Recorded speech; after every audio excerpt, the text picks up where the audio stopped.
Maman Brigitte, par-delà les ombres du temps, dans la nuit profonde, guide nos pas errants. Protège-nous des maux, ô déesse immortelle. À toi je m'adresse, écoute ma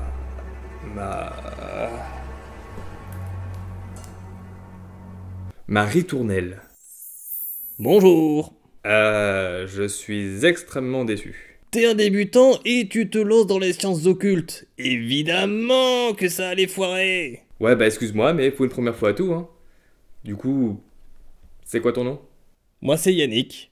C'est marrant, ça va pas du tout avec ton... Je t'emmerde. Ok, c'était violent. Bon bah, maintenant que je suis là, bah, faut que tu m'occupes un petit peu, ok?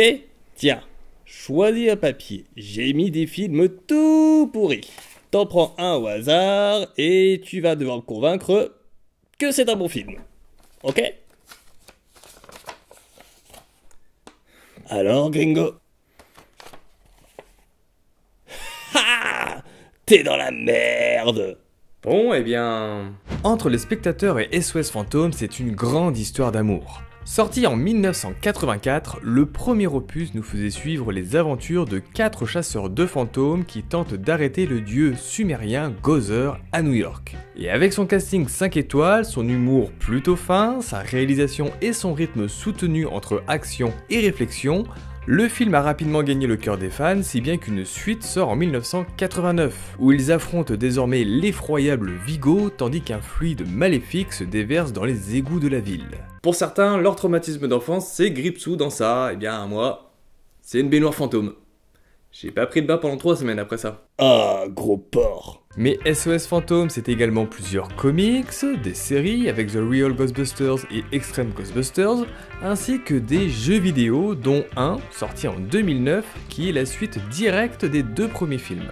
Mais la rumeur d'un vrai 3e opus avec les anciens personnages apparaît dès 2007, lorsque Dan Aykroyd, qui tient le rôle de Ray Stantz, annonce un film d'animation. Alors que la production est marquée par le départ d'Ivan Reitman à la réalisation en 2010, l'avenir de ce nouveau film est davantage menacé en février 2014 par le décès de Harold Ramis, qui interprète le docteur Egon Spengler. Sony Pictures Entertainment change alors complètement de cap et annonce un reboot féminin sous la direction de Paul Feig et co-scénarisé par Katie Dippold. Il n'en fallut pas plus pour que les fans se déchaînent et le premier trailer du film bat les records de la vidéo la plus dislikée de la plateforme et atteint aujourd'hui plus de 1,2 million de pouces baissés. Ce qui fait qu'avant même sa sortie, le succès du film était déjà mort et enterré. Et je suis sûr que beaucoup le critiquent alors qu'ils ne l'ont toujours pas vu. Et c'est là qu'il nous fait son petit résumé. Le film nous ramène à New York. On y fait la connaissance d'Erin Gilberg, professeure spécialisée dans la physique des particules à l'université de Columbia, qui est en passe de décrocher sa titularisation. Malheureusement pour elle, un livre ayant pour titre Fantômes de notre passé, au sens littéral et figuré, une étude du paranormal, coécrit avec son amie d'enfance Abby Yates, chercheuse dans le paranormal, refait surface et met en péril sa carrière. Parce que dans le monde de la science, eh bien, les fantômes ça n'existe pas. Hein? Ensemble et accompagnés du docteur Gillian Huntsman, meilleur personnage, elles se rendent au manoir Aldridge afin d'étudier les phénomènes qui s'y déroulent. Et c'est avec stupéfaction qu'elles entrent en contact avec une véritable entité fantomatique, Gertrude Aldridge, qui ectogerbe à la tronche d'Erin. Mais cette découverte changera leur vie à jamais. Après la publication de leurs vidéos sur internet, les filles se prennent un torrent de commentaires négatifs. Puis Erin et Abby, après s'être fait remercier de leur institution respective, décident de monter une équipe indépendante de chasseuses de fantômes. De son côté, Rowan North, concierge à l'hôtel Mercado, construit des appareils qui semblent attirer les entités dans notre réalité. Humilié et tyrannisé toute sa vie, il compte bien se venger du monde des mortels en invoquant les puissances d'outre-tombe et provoquer un apocalypse. Ouais, un peu susceptible le jeune homme. Erin, Abby et Gillian vont faire la rencontre de Patty Dolan, employée dans le métro new-yorkais et grande fan d'histoire, qui leur indique qu'un fantôme hante sa station. Après une rapide entrevue avec un graffeur, qui leur permet au passage d'avoir un logo, le petit groupe tombe sur le fantôme d'un ancien détenu exécuté sur une chaise électrique. Malgré le premier prototype de pack à protons qui semble efficace, le revenant parvient tout de même à s'échapper. Parce que tout le monde le sait, les fantômes peuvent prendre le métro. Face à la menace grandissante, les 3 scientifiques commencent alors à enquêter et à se préparer. Elles seront d'ailleurs rapidement rejointes par Patty, qui leur apporte toutes ses connaissances dans l'histoire new-yorkaise. Puis Kevin, bel étalon complètement teubé, vient compléter la bande en tant que standardiste. Mais les nouvelles preuves collectées ne satisfont toujours pas les internautes qui crient au canular. Heureusement pour elle, une nouvelle apparition vient troubler le public du théâtre Mayhem. Pendant un concert de black metal, un esprit aux allures démoniaques se joint à la fête. Après une lutte acharnée, Ouais, en tirant de tous les côtés. quelques dommages collatéraux, Hey, ça me fait penser à quelqu'un.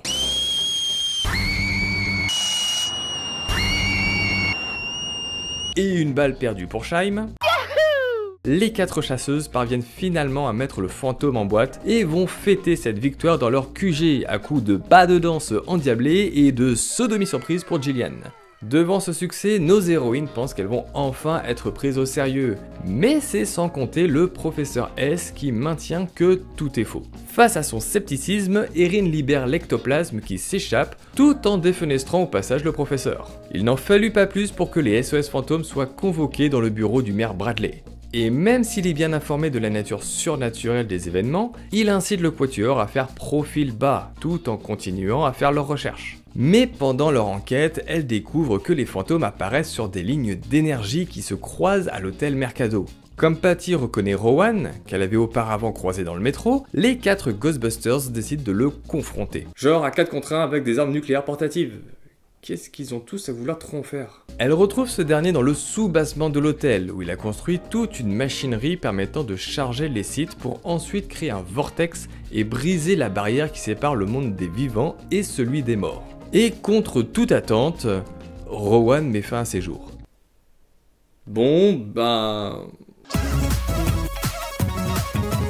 Mais ceci n'est qu'une partie de son plan. En effet, le concierge revient d'outre-tombe, en possédant tout d'abord le corps d'Abby, dans un écoulement cataclysmique de fluide gélatineux qui ravirait à la fois les mucophiles, nasophiles, spectrophiles et autres ondinistes.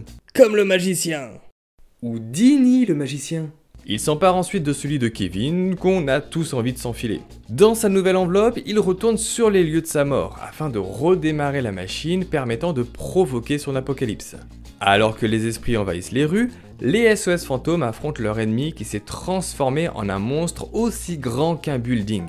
Après une séquence de baston sur un fond vert, le croisement des effluves pour créer un aspirateur à entités et l'explosion de leurs corbillards ainsi que des ectoboulettes de Rowan, la ville est enfin sauvée. Maintenant reconnu par toute la population, le groupe peut continuer ses recherches avec le soutien de la mairie et se préparer au mieux pour les prochains événements qui concerneraient un certain Zool. Enfin, ça, c'était si les gens s'étaient rendus compte que c'est plutôt un bon film, au lieu de s'acharner dessus. Comme on l'a vu, le long métrage a connu de vives réactions dès sa première bande-annonce. Les fans de la première heure voient d'un mauvais œil une licence chère à leur cœur être déterrée par la machine hollywoodienne.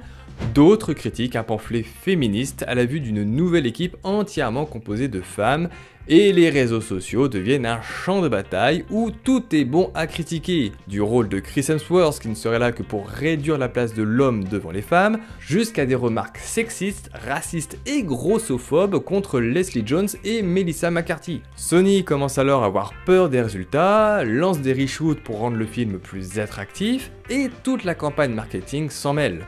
On ne sait plus vraiment s'il s'agit d'une suite ou d'un reboot, les affiches promotionnelles sont décortiquées, triturées et vivement critiquées, les acteurs ne savent plus ce qu'ils ont droit de dire ou non, et les haters continuent leur campagne en notant déjà très négativement le film sur IMDb. Bref, plus le temps passe, plus le film semble foncer dans un mur. Alors que, pourtant, les projections presse sont plutôt positives. On n'est peut-être pas sur le film de l'année, mais pour une production hollywoodienne, on nous promet une œuvre qui fait largement le taf. Mais malheureusement, le four se fait sentir. Avec un budget de 150 millions hors promo, pour un box-office mondial de 230 millions, les chances d'avoir une suite sont rapidement réduites à néant. Comme les boules de Rohan.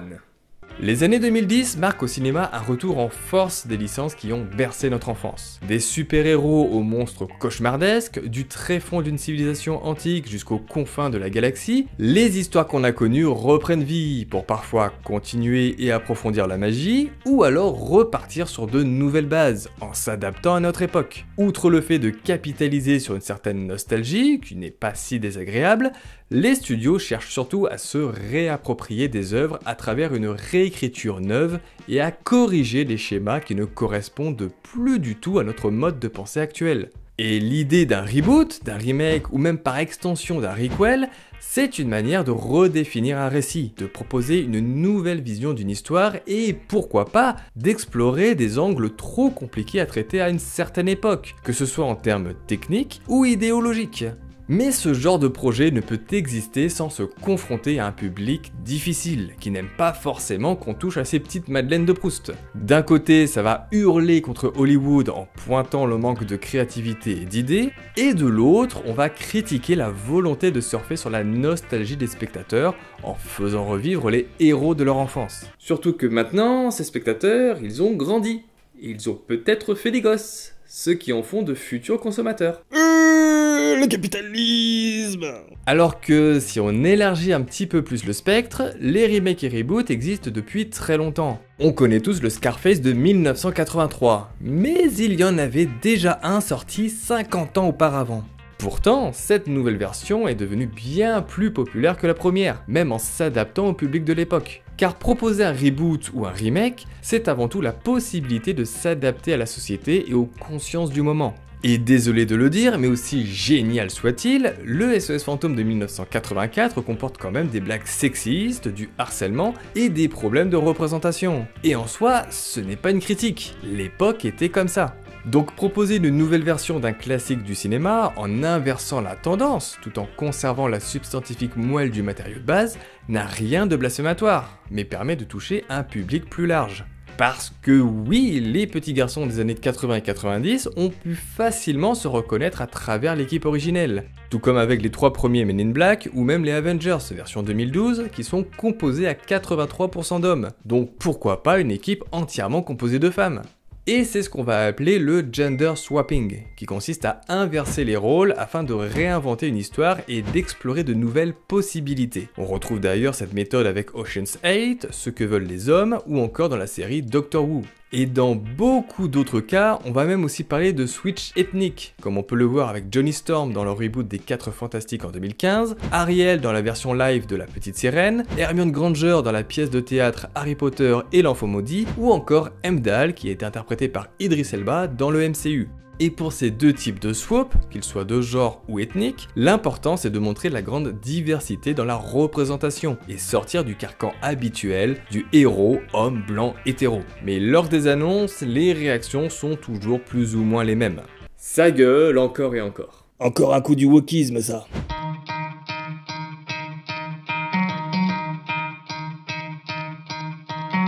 Pourtant, le changement de genre dans SOS Fantôme n'est pas qu'un coup marketing. De cette manière, le film vient d'abord critiquer la vision que les gens peuvent avoir des femmes dans la société, et va davantage appuyer les relations qu'elles vont vivre ensemble. Durant toute leur aventure, les 4 femmes cherchent à montrer qu'elles sont légitimes dans leur activité, à commencer par le personnage d'Erin Gilberg. Au début, on fait la connaissance d'une femme brillante qui est en passe d'obtenir la reconnaissance grâce à sa titularisation à l'université de Columbia. Dans son introduction, Erin vient montrer qu'il est possible pour les femmes d'exceller dans des domaines traditionnellement dominés par les hommes, en dépassant les limites des opportunités professionnelles. Ce succès passe par des années d'études, la publication de nombreux papiers, mais également par des tas de culs léchés, car elle est constamment confrontée au sexisme. Ce que l'on retrouve particulièrement dans 3 scènes. Dans la première, elle fait la rencontre du professeur Phyllis Adler. Pendant leur échange, Erin n'a de cesse de changer son discours, afin de toujours s'accorder avec elle, quitte à aller à l'encontre de sa propre vision des choses. Dans une deuxième scène coupée au montage, après la découverte des lignes d'énergie, elle s'empresse de retrouver le doyen de son ancienne université afin de lui demander une place. Et enfin, lorsque le professeur S se rend dans les locaux de SOS Fantôme, Erin n'arrive pas à résister à la tentation de libérer le fantôme qu'elles viennent de capturer, afin de prouver qu'elles sont légitimes. Et ce besoin de crédibilité s'explique par un traumatisme de son enfance. la venue du fantôme de la vieille voisine chaque nuit au pied de son lit. Moquée et harcelée par tous ses camarades de classe, obligée d'assister à des séances chez le psy, Erin est rapidement devenue la Fantocruche, ou dans la version originale, la Ghost Girl, la fille invisible. Rien d'étonnant alors à ce que chacun de ces événements la ramène à ce trauma d'enfance. Encore plus lorsque les internautes se mettent à poster des commentaires négatifs et sexistes sous les vidéos qu'elle présente comme preuve de l'existence des fantômes. À elle seule, Erin catalyse l'un des thèmes principaux du film. Quoi qu'elle fasse, les femmes devront constamment lutter pour faire leurs preuves. Et c'est seulement à travers les yeux d'un homme qu'elles sont validées. Non, le film serait féministe? De façon plus subtile que Barbie. Sans forcément parler de féminisme pur et dur, le film pose au moins la question de la vision qu'on a de l'autre. Et pour cela, on va s'intéresser au personnage de Gillian Holtzman. Si Erin vient représenter la part de conformisme de la femme au sein de la société, Gillian est son exact opposé. Car, dans un premier temps, elle va complètement déconstruire les normes du genre. Si Erin est coincée, propre sur elle avec un balai dans le fessier, Gillian va être excentrique et pleine de confiance en elle. En comparant les styles vestimentaires et l'attitude des deux personnages au début du film, l'une semble enfermée dans sa tenue, à porter un rôle qui ne lui va pas, tandis que l'autre est beaucoup plus désordonnée, chaotique, non conventionnelle et échappe aux normes sociales. En gros, elle est libre. Gillian, c'est le personnage qui vient démontrer qu'il y a de multiples façons d'être une femme. Et ça peut passer par une salopette, des Doc Martens et un perfecto en foutant des miettes de Pringles partout. Comme on peut le voir à plusieurs reprises, elle n'est pas affectée par le jugement des autres et renvoie donc un message positif d'indépendance.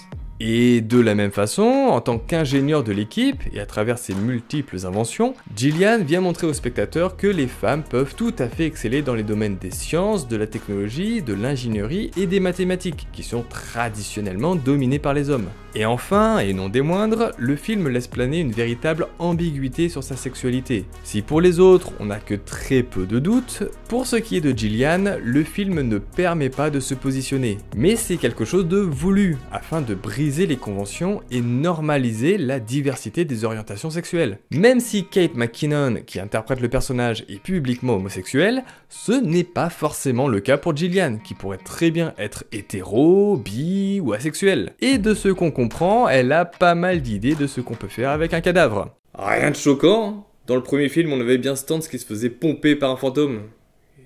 Qu'est-ce que tu fais là? Bah, c'est mon pied ça. Concernant Abby, on retrouve les mêmes problématiques que ses collègues, que ce soit sa présence contestée dans le domaine scientifique et l'acceptation de soi. Cependant, Abby est surtout caractérisée par sa passion et sa volonté de défendre la vérité. Comme on peut le voir, son travail est remis en question par plusieurs personnes, que ce soit le directeur de son université, qui fait d'ailleurs preuve de sexisme, les internautes, qui font aussi preuve de sexisme, et même Erin, qui, au début du film, avait abandonné leur projet en prenant une autre voie. Si pour elle, leur livre n'était qu'une blague entre copines et tenait davantage de la fiction, Abby a poursuivi ses recherches tout au long de ces années. D'une certaine manière, Abby, c'est la représentation de la détermination et la poursuite de sa passion malgré les obstacles. Comme un youtubeur qui continue à produire du contenu encore, et encore, et encore, et encore. Non, tu pouvais pas être plus subtil. Et enfin, Patty, bien évidemment, apporte une dimension importante de diversité au film. Seul personnage afro-américain dans l'équipe, tout comme l'était Winston Zeddemore dans le premier, Patty reflète la nécessité de représenter la diversité raciale et ethnique de la population. En tant que femme noire dans la société américaine, elle est confrontée à une double discrimination. Mais son caractère combatif et l'affirmation de ses origines lui donnent de la détermination pour atteindre ses objectifs, comme on peut le voir lorsqu'elle affronte des fantômes de pèlerins. Également, étant la seule à ne pas être scientifique, Patty doit se démarquer d'une toute autre manière. Chez elle, cela va passer par sa connaissance approfondie de l'histoire et de la culture de New York. De cette façon, le film insiste sur le fait qu'elle est née, qu'elle a vécu et qu'elle est au contact régulier de la population. Patty, c'est une vraie américaine qui est connectée aux vrais gens. Par contre, effectivement, tout comme c'était le cas pour celui de 84, on pourrait quand même reprocher au film de ne pas avoir donné des origines afro-américaines à une des trois scientifiques. Le rôle de Patty reste malheureusement tout de même assez cliché. Et enfin, et non des moindres, on a Kevin. Seul homme du groupe, Kevin joue pourtant un rôle essentiel du point de vue féminisme et offre une critique pertinente de la société. Comme dans le premier film, on avait une équipe d'hommes avec une femme au standard, il était logique que ce poste soit maintenant occupé par un homme. Mais dans cette inversion des rôles de genre, Kevin est dépeint comme extrêmement beau, peu intelligent, maladroit et naïf. À se demander comment il a fait pour juste survivre dans ce monde. Mais il incarne surtout tous les clichés qui sont généralement associés aux femmes dans les médias traditionnels, que ce soit au cinéma, à la télévision, dans la littérature, etc. Dans SOS Fantôme version 2016, on renverse les attentes. Les femmes ne sont pas sexualisées à travers des tenues moulantes et, comme on l'a démontré, sont loin d'être dépeintes comme peu intelligentes et naïves. Tout va reposer sur les personnages masculins du film, à commencer par Kevin. Comme on peut le voir, c'est lui qui va être sexualisé, que ce soit en portant un t-shirt bien moulant ou ses photos avec un saxophone. Également, à chacune de ses apparitions, et c'est ce qui fait l'essence même de son humour, on se rend compte qu'il fait preuve d'une très grande naïveté, comme avec le téléphone dans l'aquarium ou son concours de cache-cache. Pour ce qui est de la bêtise pure et dure, on va plutôt se tourner vers les personnages de l'agent Rourke et du maire Bradley, qui apparemment ont quelques difficultés à comprendre le monde qui les entoure. Mais le personnage de Kevin vient aussi et surtout défoncer les préjugés sexistes que les femmes peuvent subir quotidiennement. Aussi brillante soit-elle, l'équipe fait preuve de condescendance envers Kevin, en le considérant soit comme un objet de désir pour Erin, soit comme un incapable pour Abby. Et cette dynamique vient juste refléter des préjugés qui sont largement véhiculés au cinéma depuis des dizaines et des dizaines d'années envers les femmes. La pire maladie des hommes, c'est de donner tout son amour à une bonne femme. T'es vraiment en train de citer Jean Gabin dans le Pacha là? Le cœur d'une femme est un océan de secrets. Titanic? T'as baisé ma femme, j'ai baisé ma femme. Allez, on est quitte. Et c'est quoi le rapport? Le film a tapé exactement où il fallait. Lors de la sortie du film, nombreux ont critiqué le traitement du personnage de Kevin en avançant que c'était mauvais de le rendre aussi débile et de jouer sur son physique d'Apollon. Alors qu'étrangement, ça semble déranger beaucoup moins de personnes quand il s'agit de Lilou dans le 5e élément, Lara Croft dans Tomb Raider, Leia et son bikini dans Star Wars, ou même Christmas Jones qui, bien qu'étant une physicienne renommée dans le monde ne suffit pas, n'est réduite qu'à être une James Bond girl comme les autres. Ou encore Lola Bunny dans Space Jam. J'ai un truc avec les lapins moi maintenant. Mais si le personnage de Kevin vient tourner en ridicule un cliché assez coriace dans le cinéma, les autres personnages masculins ont une portée davantage politique dans les rapports hommes-femmes.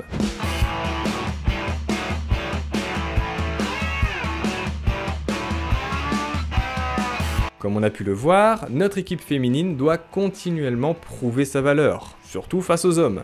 Dans ce reboot, le personnage d'Erin enseigne à l'université de Columbia, même établissement où on retrouve les 3 scientifiques du film original. Au moment de discuter de sa titularisation avec le docteur Harold Fillmore, ce dernier lui demande une recommandation plus élevée que Princeton, qui est pourtant dans le top 10 des universités les plus prestigieuses au monde. En gros, il aurait souhaité qu'elle vienne de Harvard ou Stanford, qui étaient les numéros 1 à cette époque. Puis, alors qu'il sort du bureau, il lui fit une remarque sur sa tenue. Celle-ci blague en lui demandant si elle est trop sexy, mais le doyen ne daigne même pas lui donner une réponse, car de toute façon, il aurait toujours trouvé un nouvel élément à critiquer, afin de remettre en doute le statut d'Erin. Et critiquer pour décrédibiliser l'autre, on le retrouve à travers tout le film. Quand elle était enfant, Erin dit avoir vu un fantôme au pied de son lit pendant toute une année, ce qui a poussé ses camarades de classe à se moquer d'elle. Et cette expérience est significative de ce que peuvent traverser les jeunes filles au moment de l'adolescence, et même dans leur vie adulte. On ne les croit jamais, quand bien même toutes les preuves sont là. Pire, comme on peut le voir avec les médias et les autorités, les Ghostbusters sont qualifiés de pauvres femmes en manque d'attention. Idée que l'on retrouve très régulièrement sur les réseaux sociaux lorsqu'une femme vient dénoncer les agissements d'un prédateur sexuel, comme par exemple, je sais pas, dans le milieu du cinéma. GG, si tu nous regardes. Le caméo de Bill Murray a également un impact fort dans cette idée de décrédibilisation des femmes. Après qu'elles aient capturé le fantôme du concert de black metal, le Dr S, qui est désigné comme un sceptique, vient défier l'équipe dans leur local. Ici, le docteur vient mettre en doute la capture du fantôme qui, pourtant, s'est déroulée devant énormément de témoins. Malgré tous les éléments qu'il a, il vient leur dire « Ok, vous avez capturé un fantôme ? Prouvez-le. Et il ne tarde pas à avoir sa réponse. A noter d'ailleurs que le personnage de Bill Murray fait écho à sa version de 1984, avec un Peter Venkman plus sceptique que les autres au début du film. On peut peut-être aussi souligner un acte manqué en ne faisant pas réapparaître le personnage du Dr S sous forme spectrale plus tard lorsque les fantômes envahissent Manhattan. Du côté de notre antagoniste, Rowan, c'est l'archétype même du geek moqué pendant toute sa vie, tout comme l'ont été Erin et Abby. Mais lorsque lui veut se venger et détruire le monde, elle souhaite le sauver. Pendant la bataille de Times Square, on remarque que les fantômes sont issus de différentes époques, comme des pèlerins, des marins, des gangsters, des hippies, des soldats de la guerre civile, le tout dirigé par une entité qui nous rappelle beaucoup l'oncle Sam. Et d'une certaine manière, ce combat est totalement politique. Les 4 femmes se battent contre des époques où les femmes étaient largement opprimées à cause de leur genre. Donc voir Gillian dézinguer du fantôme à coups de pistolet sur un remix épique du thème principal de SOS Fantôme est tout simplement jouissif. Mais t'es dégueulasse. Rowan fait donc revenir les pires horreurs que l'Amérique a connues pour mener son apocalypse. Et au lieu de représenter une part de la population qui est effectivement harcelée et qui souffre, il représente davantage l'image d'une masculinité toxique et conservatrice. Les blagues sur sa potentielle virginité pointent d'ailleurs du doigt les célibataires involontaires, qui sont responsables de nombreux crimes sexistes aux États-Unis, mais également à travers le monde. Affronter Rowan et sa horde de fantômes, c'est une manière pour les filles de se battre littéralement contre le sexisme. Et bien évidemment, 8 ans après, c'est encore plus la merde. Et il y a toujours des gens qui profitent de leur statut. À 100 000 abonnés, on balance les noms.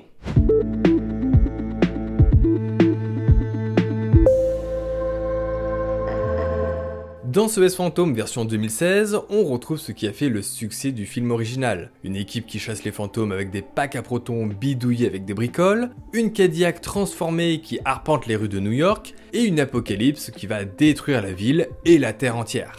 Mais le monde a changé depuis les années 80, il est donc normal pour le film de montrer cette évolution. Et elle va d'abord passer par une véritable révolution inhérente à notre époque, c'est l'arrivée d'Internet. Et cette technologie a pris tellement d'importance dans nos vies qu'elle en devient presque un personnage, voire même une menace dans le film. Et nombreuses sont les thématiques liées à Internet qui sont développées dans ce reboot. Si en 1984, l'équipe originelle avait tourné un spot publicitaire afin d'attirer les clients, cette technique n'est plus vraiment d'actualité en 2016, époque où les réseaux sociaux ont pris le pas dans le domaine de la communication. Pour être à la page, on nous mentionne très succinctement qu'elles ont créé un site web pour proposer leurs services. En contraste d'ailleurs avec les flyers qu'Abby a distribués, dont le message n'est pas très clair. Également, elles postent leurs vidéos sur la chaîne YouTube d'Abby, tout simplement appelée Paranormal Abby, étant donné qu'elles ne prennent le nom de SOS Fantôme qu'après la capture au théâtre Mayhem. D'ailleurs, petit aparté, mais on remarque une erreur dans le film. La première vidéo postée, après la scène de rencontre au manoir Aldridge, est postée sur un compte nommé Ghostbuster et est datée du 24 octobre 2014, alors que le film se déroule en 2016. Ici, on peut voir un clin d'œil à l'annonce de ce reboot féminin qui s'est déroulé en octobre 2014. Et qui dit vidéo sur YouTube dit des sponsors et des tonnes de fric. Mais surtout des commentaires de la part des utilisateurs. En réponse à la vague de haine envers les actrices et toute l'équipe de production, des reshoots ont été tournés afin de mettre en avant les travers des commentaires sur internet. Comme on a pu le voir, à chaque vidéo postée, l'équipe féminine doit faire face à des commentaires haineux et sexistes, ce qui est assez régulier sur les chaînes YouTube des créatrices. Mais outre le caractère sexiste et misogyne des commentaires, ils mettent aussi en doute la véracité de l'information. Comme on peut le voir, l'équipe des Ghostbusters est parfois sur le devant de la scène sur les chaînes de télévision, et celles-ci viennent généralement les attaquer en les qualifiant de fraude. Bien que le public ait rallié leur cause en voyant de leurs propres yeux la capture d'une entité lors du concert. Pourtant, les médias continuent de discréditer le groupe de chasseuses, jusqu'à faire intervenir un expert en la personne du Dr S, et dont le fait de ne pas croire le poussera jusqu'à la mort. Le film vient donc nous faire une satire des médias traditionnels américains, où des faits, pourtant avérés, vont être traités de manière sensationnaliste dans le but de faire de l'audience. Ici, et comme dans notre propre société, les médias ont deux objectifs. Transmettre la parole des institutions politiques, comme on peut le voir avec le maire et son adjointe, ou bien manipuler l'opinion publique sur ce que représentent les Ghostbusters. Ce qui fait qu'en quelques instants, les SOS fantômes passent de héroïnes à pauvres femmes en mal d'attention. Seule l'attaque finale dans les rues montrera au monde qu'elles avaient raison depuis le début, avec cet hommage rendu sur les bâtiments de New York. Bon, je vous l'accorde, avec la même subtilité qu'un tonton raciste au bout de son 5e verre de rouge lors du repas de Noël. New York d'ailleurs a beaucoup à apporter dans ce nouvel opus, car la ville n'est plus du tout ce qu'on pouvait voir dans les années 80. Car au fil des années, la grosse pomme a évolué et s'est gentrifiée, pour le malheur des habitants et des SOS fantômes. Car contrairement à l'équipe masculine, qui a pu mettre toutes ses économies de côté pour s'offrir ses emblématiques locaux, la version 2016 n'a pas 20 000 $ à mettre tous les mois pour se payer cette même caserne dans le quartier de Tribeca. Car pendant les années 90, plusieurs commerces se sont installés et de nombreux entrepôts abandonnés ont été transformés en loft. Les attentats de 2001 ont ensuite eu un impact financier important sur le quartier, ce qui a poussé le gouvernement américain à lui venir en aide pour se relever. Et au début des années 2000, Tribeca a vu de nombreuses célébrités s'y installer, comme Mariah Carey ou Robert De Niro, ainsi que l'implantation de nombreux commerces branchés, des boutiques d'art, des bars et des restaurants. Ce qui explique la flambée des prix au mètre carré dans le quartier, si bien qu'en 2006, le magazine Forbes l'a placé comme étant le plus cher de New York, contrairement à Chinatown qui est beaucoup plus abordable. Et comme une pique pour critiquer cette gentrification, c'est justement au-dessus d'un restaurant asiatique dans le quartier de Chinatown que notre équipe féminine installe ses locaux. Finalement, ce n'est qu'après leur victoire que la ville décide de prendre en charge leur loyer dans la caserne mythique que l'on connaît. Et d'une certaine manière, on retrouve le même procédé dans SOS Fantôme l'héritage, où la caserne, abandonnée depuis de nombreuses années, est réhabilitée par Winston Zeddemore, qui a fait fortune dans les affaires. Tout est une histoire d'argent. D'ailleurs, il y a quelques liens en dessous, là, oui, si vous voulez soutenir.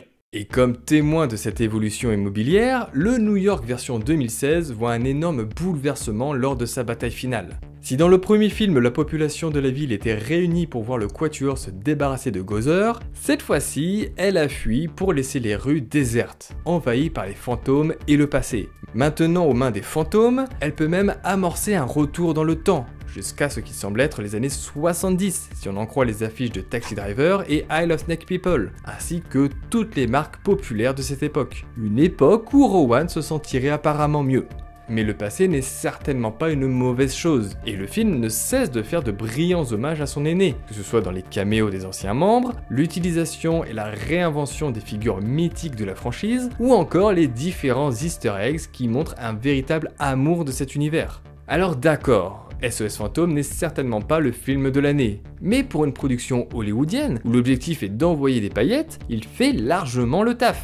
Et oui, l'humour omniprésent peut effectivement en rebuter plus d'un, mais en même temps, avec un réalisateur qui a souhaité laisser une grande part à l'improvisation, et avec un casting qui était habitué à ce genre d'exercice, il était évident que le film allait avoir ce ton décalé. Et étant donné le bad buzz que le film a entraîné sur les réseaux sociaux, il y a de grandes chances que la perception que les spectateurs ont eue pour le film ait été grandement chamboulée. Et cette tendance n'est pas retombée ces dernières années, où de nombreux films sont décortiqués, critiqués et descendus avant même leur sortie en salle. Même le tout premier design de Sonic, aussi dégueulasse soit-il, est une proposition intéressante. T'avais vraiment pas mieux comme exemple? Tu m'as coûté 28 €. Crois-moi que je vais bien te rentabiliser. Salaud! Car faire revivre une franchise dont le dernier opus au cinéma date de plus de 25 ans n'a d'intérêt que si on la réinvente, et si une nouvelle génération se la réapproprie. Proposer une continuité en réutilisant les mêmes personnages et en surfant exactement sur ce qu'a fait le produit original laisse un arrière-goût désagréable qui, en plus, peut décevoir le public. Et c'est pourtant cet entre-deux particulier et parfois bancal que nous propose SOS Fantôme l'héritage lors de sa sortie en 2021. On a la bonne idée de nous présenter une nouvelle équipe, on délocalise l'action à la campagne, on réinvente le bestiaire de fantômes, mais l'histoire tourne une nouvelle fois sur un membre de l'équipe originelle. L'antagoniste principal est le même que dans le premier film, on nous redonne du Bibanoum Chamallow sous forme de mini-armée, et ce sont les membres restants de la première équipe qui sauvent réellement la situation, en laissant l'illusion de la réussite à la nouvelle génération. génération. On se retrouve alors avec un résultat certes correct, mais qui n'a clairement rien à envier au film de 2016. On a des effets spéciaux qui sont similaires, la même vibe de bidou de matos utilisés, la même ambiance prophétique et un humour aussi présent. Sauf que cette fois, on va surfer sur le succès de Finn Wolfhard grâce à son rôle dans Stranger Things et la nostalgie de l'équipe masculine dévoilée dès la bande-annonce. Donc au final, le principal ennemi de la version 2016, qu'est-ce que c'est? Les fans, les haters, le score au box-office? Un petit peu de tout ça à la fois? N'en déplaise à la majorité, SOS Fantôme est un assez bon film, mais plutôt dans sa version longue qui approfondit les relations et donne plus de substance au scénario. Il est généreux dans son histoire et dans ses éléments, il s'adapte à notre époque, il est divertissant, bien rythmé, il nous offre des moments cultes tellement couillus, et il est servi par un casting qui nous vient du Saturday Night Live, tout comme l'était celui du premier opus. Alors, on est d'accord, la version cinéma est plutôt moyenne, quelques effets arrachent la rétine, beaucoup de blagues auraient pu être évitées, et le scénario manque d'un petit quelque chose. Mais avec une production aussi chaotique, on n'est pas vraiment étonné du résultat. Mais quand on creuse un petit peu, et si on s'attarde plutôt sur la version longue qui ajoute 17 minutes de scène, on découvre le point de départ d'un vrai bon et nouvel univers. Cette nouvelle mouture était censée ouvrir la porte aux nouvelles générations, mais la possibilité d'une suite est maintenant morte et enterrée. Alors on joue les nécromanciens, on use jusqu'à la moelle la légende de 84, et on s'assure de donner assez d'arguments nostalgiques pour faire venir les spectateurs en salle, et faire grandir encore et encore la franchise SOS Fantôme. Mais il ne faudra pas s'attendre à une véritable révolution. L'heure est à la prudence, et même les bulldozers comme Marvel jouent la sécurité. Mais on ira quand même voir ça. Satisfait? Ouais, pas mal. Mais du coup, je me demande un truc. Il y avait quoi dans les autres papiers?